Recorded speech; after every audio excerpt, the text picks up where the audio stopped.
नमस्कार मेरे प्यारे साथियों, कैसे हो? उम्मीद करता हूँ कि आप सभी लोग खुश होंगे, स्वस्थ होंगे और ढेर सारी पढ़ाई का आनंद ले रहे होंगे। मैं आपका दोस्त, आपका साथी, आपका गाइड, आपका मित्र अंकित बंसल, आपके अपने यूट्यूब चैनल रिजल्ट मित्रा वनडे एग्जाम के इस बेहतरीन प्लेटफॉर्म पर आपका हार्दिक स्वागत, अभिनंदन करता हूँ। जैसा कि आप जानते हैं कि मैं आपके लिए करंट अफेयर्स के टॉपिक लेकर आता रहता हूँ और उसी क्रम में आज बांग्लादेश से जुड़ा हुआ एक महत्वपूर्ण टॉपिक आपके सामने लेकर आ रहा हूं। एक मंदिर आपको आपके स्क्रीन पर दिखाई दे रहा है। मेरे प्यारे साथियों, आप बहुत बेहतर तरीके से जानते हैं कि अभी हाल ही में बांग्लादेश से शेख हसीना की सरकार का पतन हो गया। बांग्लादेश हिंसा में जल रहा है। वहां एक नई अंतरिम सरकार का गठन किया गया और उस हिंसा का प्रभाव वहां के हिंदुओं पर भी आया। तो क्या प्रभाव था? कितने प्रतिशत हिंदू वहां निवास करते हैं? हिंदुओं की क्या स्थिति है बांग्लादेश में? इन सब बातों के बारे में आज की क्लास में मैं आपके साथ चर्चा करने वाला हूं। तो अपने पड़ोसी मुल्क बांग्लादेश में हिंदुओं की स्थिति क्या है, इसके बारे में चर्चा करेंगे। तो वहां का एक बड़ा ही महत्वपूर्ण मंदिर है ढाकेश्वरी मंदिर। जैसा कि आपको दिख रहा है, ये ढाकेश्वरी मंदिर का पिक्चर है। बांग्लादेश में हिंदुओं की घटती आबादी एवं ढाकेश्वरी मंदिर, ये आबादी कैसे घटी और इसका क्या कालक्रम रहा और ढाकेश्वरी मंदिर इस वक्त क्यों महत्वपूर्ण है, ये चर्चा में क्यों है, इन सब बातों के बारे में चर्चा मैं आज की क्लास में आपके साथ करने वाला हूं। तो आइए इस महत्वपूर्ण जानकारी के साथ आप मेरे साथ जुड़िए और यकीन मानिए कि आपको बहुत ही महत्वपूर्ण जानकारी मिलने वाली।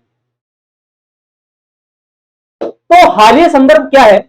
हम बहुत बेहतर तरीके से जानते हैं कि अभी हाल ही में बांग्लादेश में शेख हसीना सरकार, जो 5 अगस्त को प्रधानमंत्री शेख हसीना की सरकार का क्या हो गया, पतन। और इस पतन के बाद नई कार्यवाहक सरकार बनी जिसके प्रमुख बने मोहम्मद यूनुस। मोहम्मद यूनुस इस सरकार के प्रमुख बने और उन्होंने ढाकेश्वरी मंदिर का दौरा ढाकेश्वरी मंदिर का दौरा किया और हिंदू समुदाय को समान न्याय देने की बात भी कही। इन्होंने कहा कि बांग्लादेश में हम हिंदू समुदाय को समान न्याय देंगे। ऐसी बात इन्होंने ढाकेश्वरी मंदिर के दौरा करने के बाद कही। आखिर यह आवश्यकता क्यों आन पड़ी? क्या घटना घटी? विवाद तो बांग्लादेश में आरक्षण को लेकर था।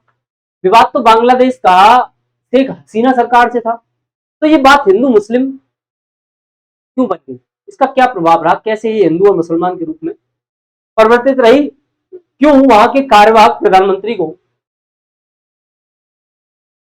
मोहम्मद यूनुस को, ढाका के ढाकेश्वरी मंदिर का दौरा करना पड़ा? क्यों ये बात कहनी पड़ी कि हिंदू समुदाय को हम समान न्याय दें? एक्चुअली हुआ ये कि बांग्लादेश के अल्पसंख्यक हिंदू क्या है, वहां पर अल्पसंख्यक है। हिंदू की बड़ी निम्नतम संख्या है, यानी कि 90% तो मुसलमान है वहां पर। 90% कौन है? मुस्लिम। बाकी के 10% में आपके हिंदू, सिख, ईसाई, बौद्ध और धर्म है। अल्पसंख्यक हिंदुओं को बांग्लादेश के 50 जिलों में 200 से अधिक हिंसक हमलों का सामना, 50 जिलों में 200 से अधिक हिंसक हमले हुए हिंदुओं को। तो आवश्यकता क्या थी कि ये जो विवाद सरकार के खिलाफ था, जो विवाद आरक्षण का था, वो हिंदू मुस्लिम हो, हिंदुओं को इसका प्रभाव झेलना पड़ रहा था। हिंदुओं के ऊपर 200 हिंसक हमले हुए। हिंदू अल्पसंख्यक हैं, उन्होंने इन हमलों को झेला। यही कारण रहा कि वहां के नवनिर्वाचित कार्यवाहक प्रधानमंत्री यूनुस साहब को ढाकेश्वरी मंदिर का दौरा करना पड़ा और अपनी बात कही कि हम हिंदुओं को समान न्याय। बांग्लादेश विद्रोह की स्थिति पैदा होने पर पुलिस व्यवस्था के ध्वस्त होने के कारण बांग्लादेशी हिंदू परिवारों, संस्थानों एवं मंदिरों को काफी नुकसान पहुंचा। बांग्लादेश समाचार पत्रों के अनुसार हिंदुओं पर हुए विभिन्न हमलों में अब तक 5 लोगों के मारे जाने की खबर। तो हिंदुओं के खिलाफ ये विद्रोह भड़क गया। हिंदुओं को इसका हर्जाना देना पड़ा क्योंकि वे अल्पसंख्यक। बांग्लादेश में हिंदू सबसे बड़ा अल्पसंख्यक। वर्ष 2022 की बांग्लादेश की जनगणना के अनुसार बांग्लादेश में हिंदू समुदाय की कुल आबादी 13.1 मिलियन, तो देश की कुल आबादी का 7.96, कितना? मात्र 7.96% हिंदू आबादी है वहां बांग्लादेश में। बांग्लादेश के अन्य अल्पसंख्यक समुदाय में बौद्ध भी आते हैं, ईसाई आते हैं, जिनकी कुल आबादी देश की कुल आबादी का 1% से भी। बांग्लादेश की कुल आबादी 165.16 बिलियन है, जिसमें से 91.08 मिलियन कौन है? मुस्लिम। बांग्लादेश में कुल 64 जिले, जिनमें 13 जिलों में हिंदुओं की 15% से अधिक आबादी, जबकि 21 जिलों में इनकी आबादी 10% से भी कम है। तो बांग्लादेश में हिंदुओं की आबादी के बारे में है। हिंदू सबसे बड़ा अल्पसंख्यक समुदाय बांग्लादेश का, जिसकी आबादी 13.1 मिलियन, जो कुल आबादी का मात्र 7.96%। अन्य अल्पसंख्यकों की बात करूं तो बौद्ध और ईसाई 1% से भी कम यहाँ रहते हैं। बांग्लादेश की कुल आबादी 165.16 मिलियन है, जिसमें से 91.08% मुस्लिम। बांग्लादेश की कुल 64 जिलों में 13 जिलों में हिंदू आबादी 15% के करीब है, वहीं 21 जिलों में यह आबादी 10% से भी कम। बांग्लादेश के प्रमुख हिंदू आबादी वाले जिलों में ढाका डिवीजन के गोपालगंज, जहां पर 29.94, यानी कि ढाका डिवीजन के गोपालगंज में ये आबादी कितनी दिखती है? 29.94%। यानी सर्वाधिक आबादी अगर कहीं है तो ढाका डिवीजन के गोपालगंज। कहां पर है? ढाका डिवीजन के गोपालगंज, सर्वाधिक आबादी ढाका डिवीजन के गोपालगंज। इसके बाद सिलहट डिवीजन के मौलवी बाजार में 24.44%, रंगपुर डिवीजन के ठाकुर गांव जिला में 22.11 और खुलना डिवीजन के खुलना जिले में 20.75% के साथ प्रमुख हिंदू आबादी वाले जिले हैं। तो 4 प्रमुख जिले हैं, एक गोपालगंज, मौलवी बाजार, ठाकुरगंज, ठाकुर गांव जिला और खुलना जिला। ये 4 मुख्य जिले हैं जहां हिंदू आबादी लगभग 20 से ऊपर है। ठीक है मेरे प्यारे साथी। अब मैं प्रजनन दल से पहले बांग्लादेश में हिंदुओं की स्थिति के बारे में बात आपके साथ करना चाहूंगा। बांग्लादेश में हिंदुओं की स्थिति क्या है? बांग्लादेश में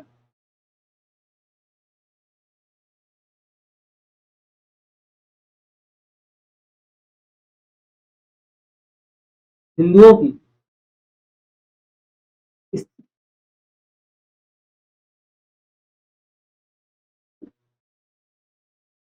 ऐतिहासिक रूप से अगर देखा जाए तो बंगाली भाषा क्षेत्र, वर्तमान बांग्लादेश हिंदू बहुल्य आबादी वाला क्षेत्र हुआ।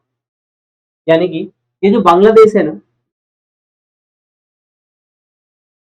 ये कभी हिंदू बहुल्य हुआ करता था।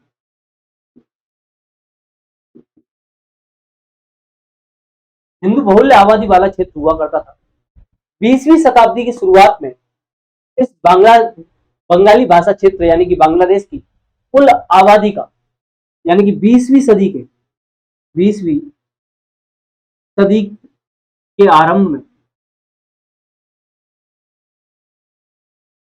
कुल आबादी का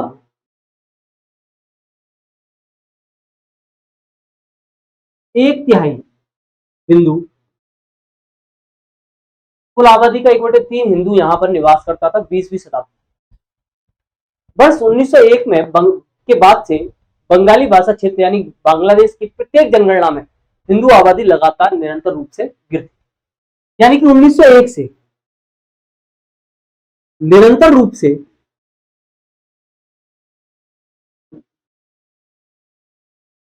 हिंदू आबादी में गिरावट देखी गई।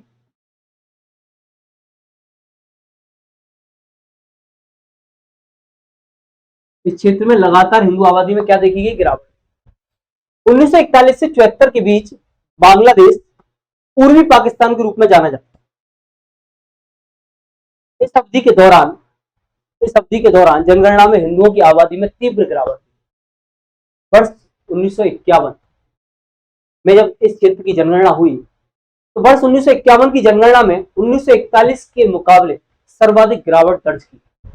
यानी कि 1951 में की जनगणना में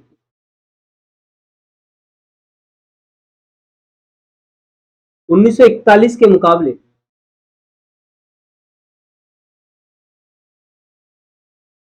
सर्वाधिक गिरावट।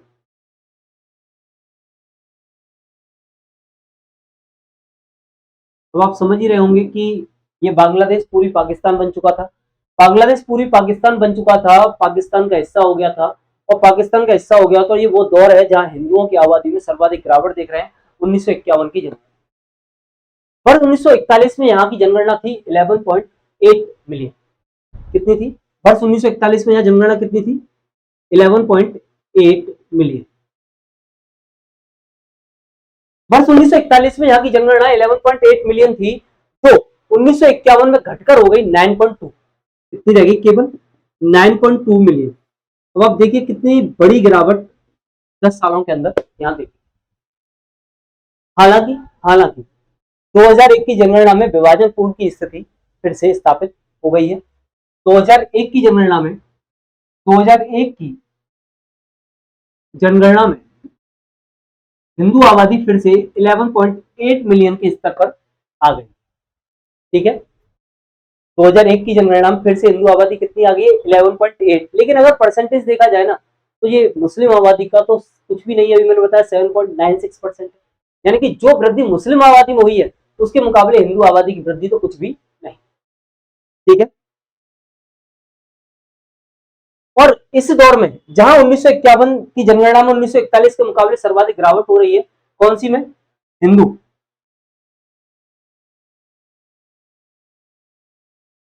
हिंदुओं की संख्या वही, मुस्लिमों की संख्या इस क्षेत्र में सर्वाधिक तेजी से बढ़, इस समय में सर्वाधिक तेजी से बढ़।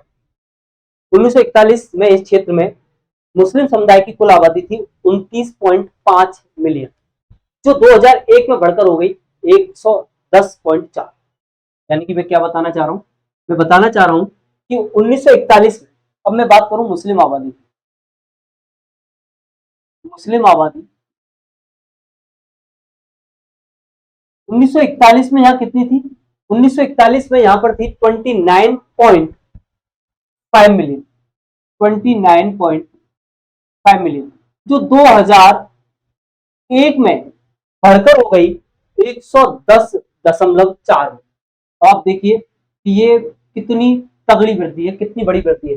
29.5 से 110.4।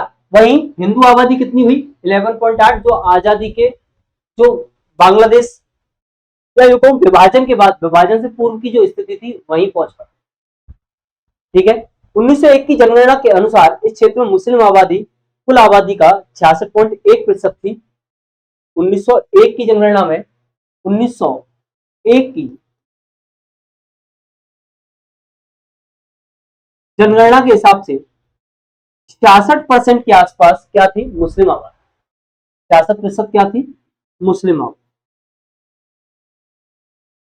लेकिन 2001 की जनगणना में 2001 की जनगणना में ये परसेंटेज बढ़कर हो गया 91.8। कितना हो गया दोस्तों? 91.8। अब आप देखिए कि कितनी तेजी से मुस्लिम आबादी ने यहाँ पर वृद्धि की।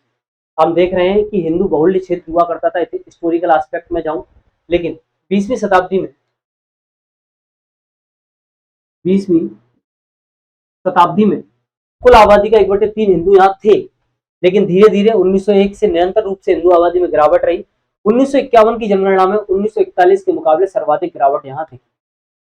जो 11.8 मिलियन हिंदू हुआ करते थे वो घटकर रह गए 9.2 मिलियन। लेकिन हाँ, 2001 की जनगणना में ये आबादी विभाजन के पूर्व की स्थिति पर पहुंच पाई।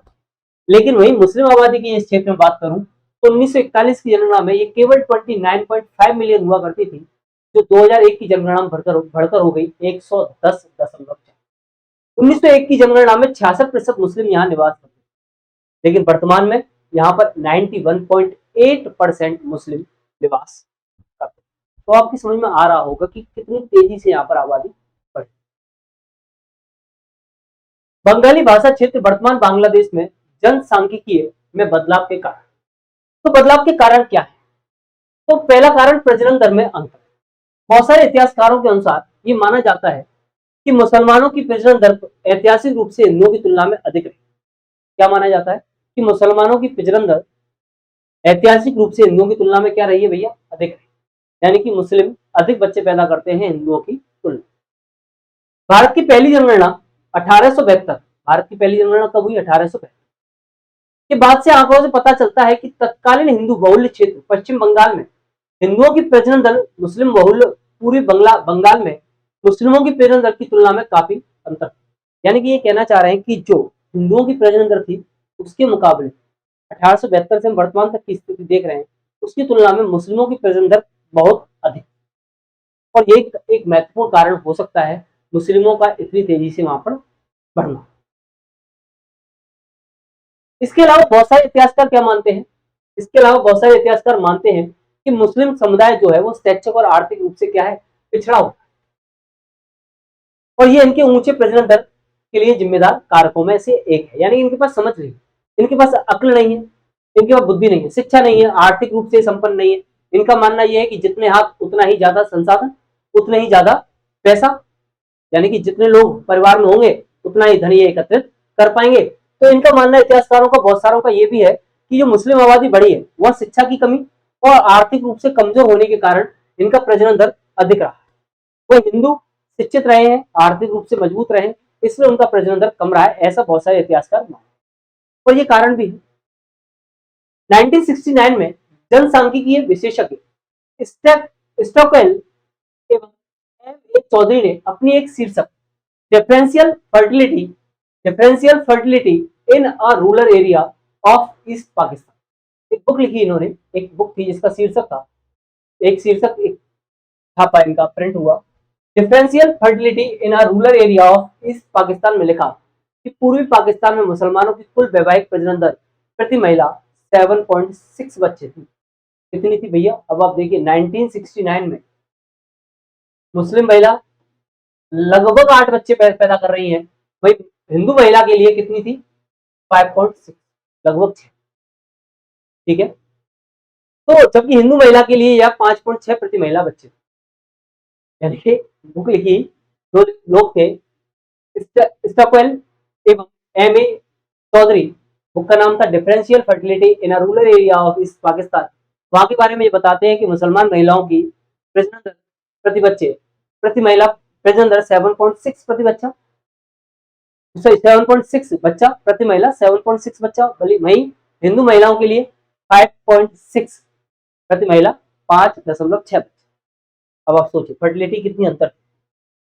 हालांकि 2014 के आंकड़ों के अनुसार बांग्लादेश में हिंदू और मुसलमान दोनों की प्रजनन दर में गिरावट आई। 2014 के आंकड़े के अनुसार मुसलमानों की प्रति महिला प्रजनन दर 2.3 बच्चे, जबकि हिंदुओं की 1.9, यानी कि ये लगभग 3 बच्चे और ये लगभग 2 बच्चे तक, तो इसमें गिरावट आई। अब अगली बात है विभाजन और पलायन, यानी कि आप विभाजन हुआ, हम जानते हैं 1947 में पाकिस्तान बना और विभाजन स्टार्ट हुआ, पूरी बांग्लादेश पाकिस्तान का हिस्सा बना। विभाजन और पलायन, ब्रिटिश भारत के बंगाल और पंजाब दो ऐसे प्रांत थे जिनका धर्म के आधार पर भारत और पाकिस्तान के बीच बंटवारा, धर्म के आधार पर भारत और पाकिस्तान के बीच इनका बंटवारा हुआ। दोनों प्रांत में धर्म के आधार पर विभाजन अव्यवस्थित एवं मनमाना, क्योंकि कई मुस्लिम ज्यादा थे, बस नाम के लिए ऐसा हुआ, जिसके कारण इन दोनों प्रांतों के बीच सांप्रदायिक हिस्सा ने इन क्षेत्रों के जनसांख्यिकीय बदलाव में महत्वपूर्ण भूमिका निभाई। यानी कि ये मनमानी रूप से कर दिया गया, ये नहीं देखा गया कि वहां आबादी कितनी कैसे है, तो इसका परिणाम वहां पर विद्रोह ने दिखाया, सांप्रदायिक हिंसाएं हुई। हालांकि इस विभाजन के कारण पंजाब के विपरीत बंगाल में भारत और पाकिस्तान के बीच ज्यादा संख्या में सीमा पार जनसंख्या का कोई व्यापक प्रभाव नहीं। इस विभाजन का पंजाब के विपरीत बंगाल में भारत और पाकिस्तान के बीच ज्यादा संख्या में सीमा पर पार जनसंख्या का कोई व्यापक प्रभाव नहीं। ठीक है, अगली बात बताता हूँ। एक इतिहासकार है जिनका नाम है ज्ञानेश कुदशिया, विभाजन के बारे में बात कर रहा हूं मैं आपसे। ज्ञानेश कुदशिया कौन है ये,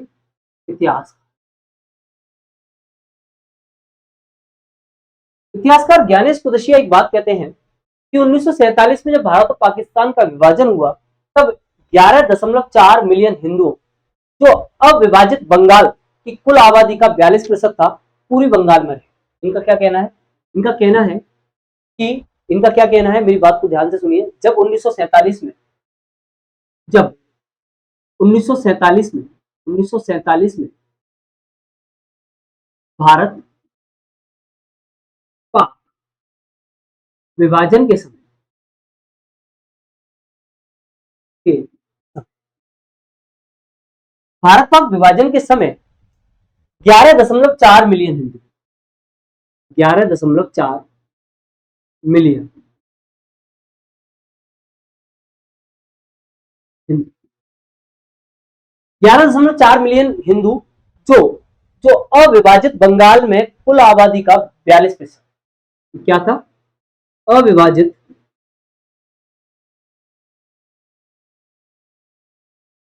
बंगाल की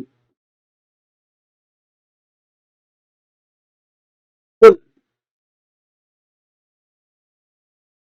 आबादी का 42%। ये 11.4 मिलियन हिंदू पूर्वी बंगाल, वर्तमान बांग्लादेश में है। पूर्वी बंगाल जिसे वर्तमान बांग्लादेश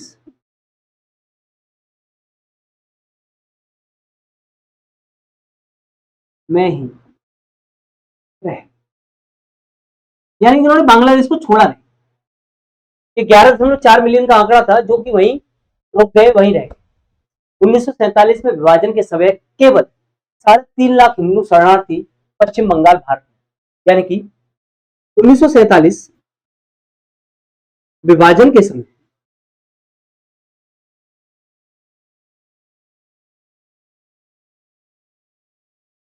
मात्र 3.5 लाख हिंदू शरणार्थी हिंदू शरणार्थी हिंदू शरणार्थी पश्चिम बंगाल यानी कि भारत में, पश्चिम बंगाल भारत, यानी कि केवल 3.5 लाख हिंदू शरणार्थियों ने, यानी हिंदुओं ने वहां से पलायन किया। बाकी के 11.4 मिलियन हिंदू वहीं पर रुक गए, बंगाल, पूर्वी बंगाल में ही रहे। ठीक है, आगे क्या कहते हैं इतिहासकार ज्ञानेश कुदशिया? ज्ञानेश कुदशिया के अनुसार भारत विभाजन 1948 में भारत में कुल 7.86 लाख लोग भारत आए। ठीक है, ज्ञानेश कुदशिया क्या कहते हैं? भारत के विभाजन, जब विभाजन हुआ तो 1948 में कुल कितने लोग भारत आए? 7.86। ज्ञानेश कुदशिया क्या कहते हैं? 1948 में 7.86 लाख लोग भारत आए। ठीक है, 1949 में ये दो में भी कुछ लोग भारत आते रहे। ठीक है, 1951 में भी लोग भारत आते रहे, 1952 में भी भारत आते रहे, 1953 में भी, यानी कि ये सिलसिला लगातार चलता, ये सिलसिला भारत आने का लगातार चलता। जब 1955 में पाकिस्तान ने इस्लामिक संविधान को अपनाया, जब 1955 में पाकिस्तान ने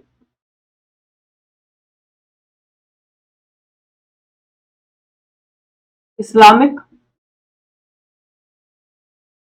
संविधान अपनाया,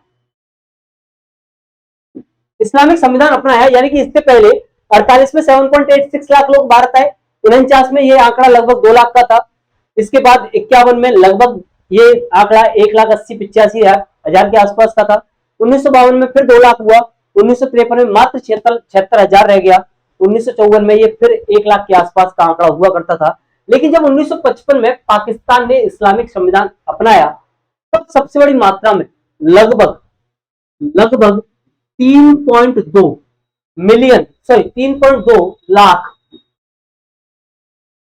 3.2 लाख शरणार्थी भारत आए और यह सिलसिला 1960 तक चला। 3.2 लाख शरणार्थी भारत आए और यह सिलसिला 1960 तक चलता, ये सिलसिला लगातार 1960 तक चलता रहा, यानी कि रुका कभी नहीं।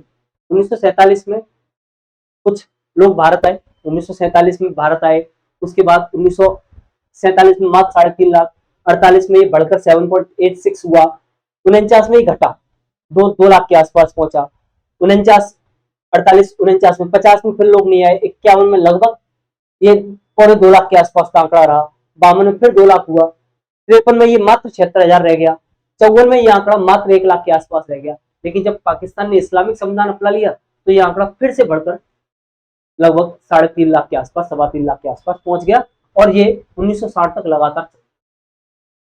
एक अनुमान के अनुसार, एक अनुमान बताया जाता है कि 1947 से 60, एक अनुमान कहा के अनुसार 1947 से 60 तक लगभग 30 लाख, लगभग 30 लाख, लगभग 30 लाख हिंदू शरणार्थी के रूप में पाकिस्तान छोड़कर भारत चले।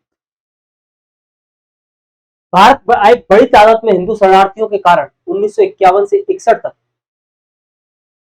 अब भारत में लोग शरणार्थी के रूप में आएंगे, ठीक है, तो हमारे यहाँ जनसंख्या पर भी तो प्रभाव पड़ेगा।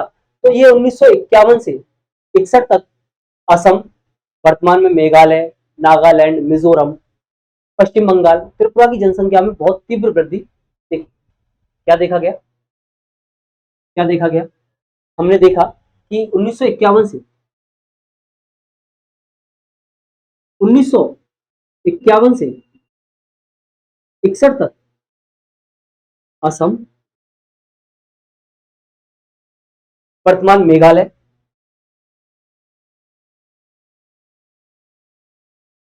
नागालैंड, मिजोरम, नागालैंड, मिजोरम, नागालैंड, मिजोरम, पश्चिम बंगाल, त्रिपुरा, पश्चिम बंगाल की जनसंख्या में तीव्र वृद्धि देखी, बहुत तेजी से होने वाली वृद्धि हमने यहाँ देखी।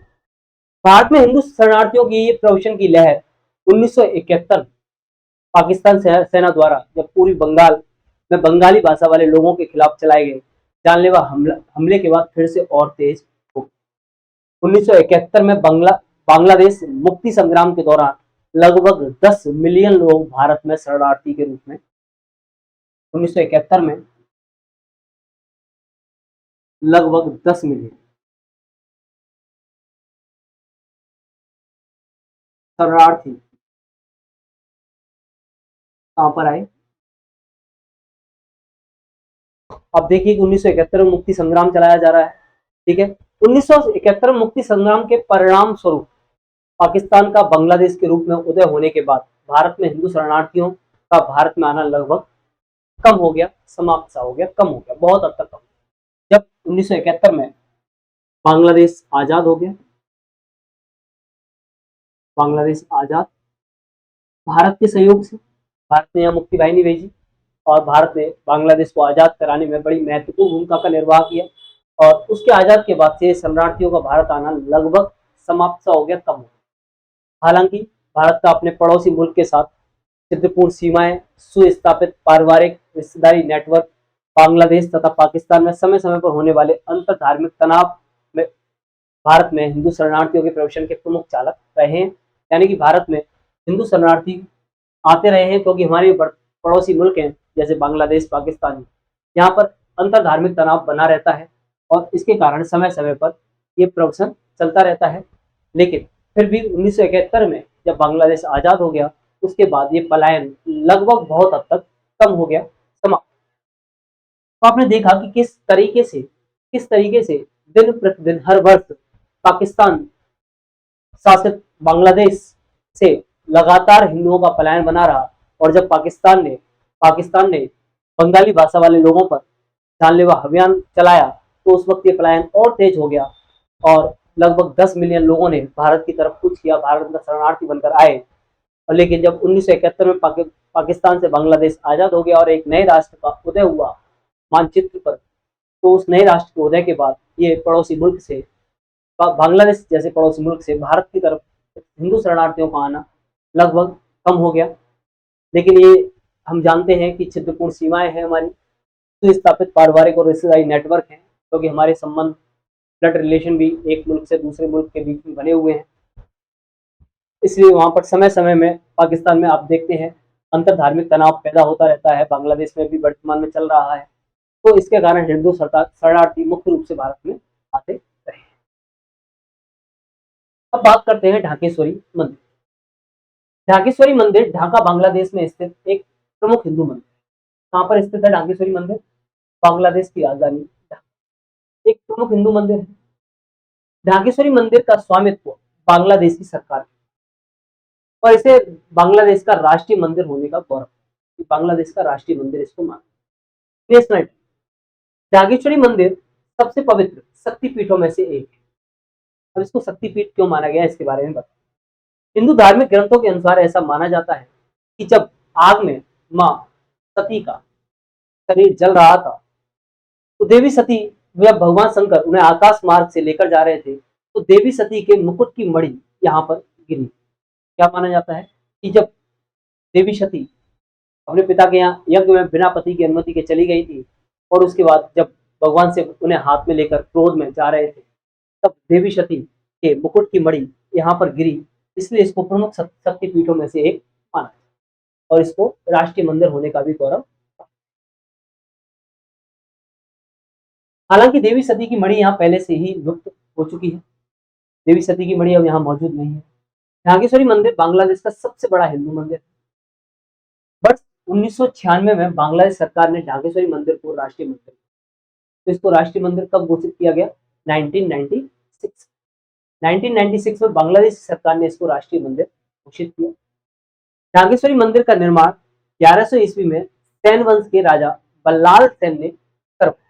का निर्माण किसने करवाया था? सैन वंश के राजा बल्लाल सेन ने। तो ढाकेश्वरी मंदिर का हिंदू धर्म में क्या महत्वता है, इसके बारे में हमने जाना। क्योंकि देवी सती, मां सती के मुकुट की मणि यहाँ पर गिरी, इसलिए ये मंदिर प्रमुख शक्तिपीठों में से एक है। हिंदू धर्म में इस मंदिर की बहुत ही मान्यता है और इसी कारण 1996 में इसको बांग्लादेशी सरकार ने राष्ट्रीय मंदिर का दर्जा भी दिया। और हिंदुओं के लिए बहुत ही पूजनीय स्थल है, बांग्लादेश का सबसे बड़ा मंदिर है। और जब बांग्लादेश में हिंदुओं के खिलाफ छुटपुट घटनाएं देखी गई, 200 हमले हुए, तो उन हमलों के कारण कार्रवाई सरकार के कार्यवाहक प्रधानमंत्री यूनुस ने ढाकेश्वरी मंदिर की यात्रा की और ये भरोसा दिलाया कि हम हिंदुओं के खिलाफ नहीं है, हमारी सरकार हिंदुओं के खिलाफ।